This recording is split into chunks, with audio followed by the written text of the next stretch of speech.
Problem min to max. You are given an array A of size n. Let m be the minimum value present in the array initially. In one operation, you can choose an element. In one operation, you can choose an element A of I, and an integer x and set A of I is equal to x.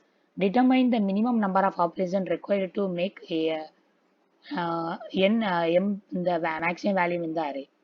So input format. The first line of input will contain single integer t denoting the number of test cases. The first line of each test case contains a single integer n, the size of the array, and an n space separated integers.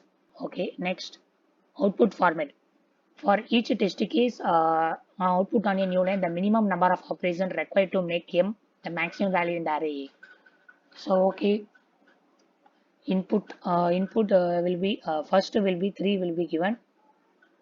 I think 3 is the number of test cases.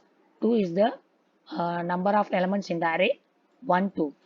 So if you have to find out which is minimum element in this array, which is, so the minimum element in this array is 1. So 1. You have to check with other elements. One is like you have to check with other elements and make to if it is greater than that the element, we can make to minimum.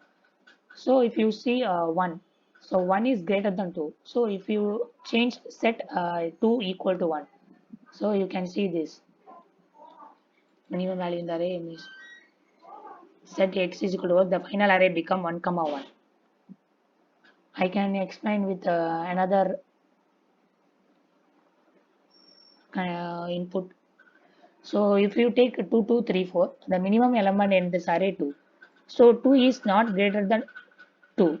So if you don't want to change, so 2 is greater than 3. One operation, 2 is greater than 4. Two operations. So minimum number of operation is 2.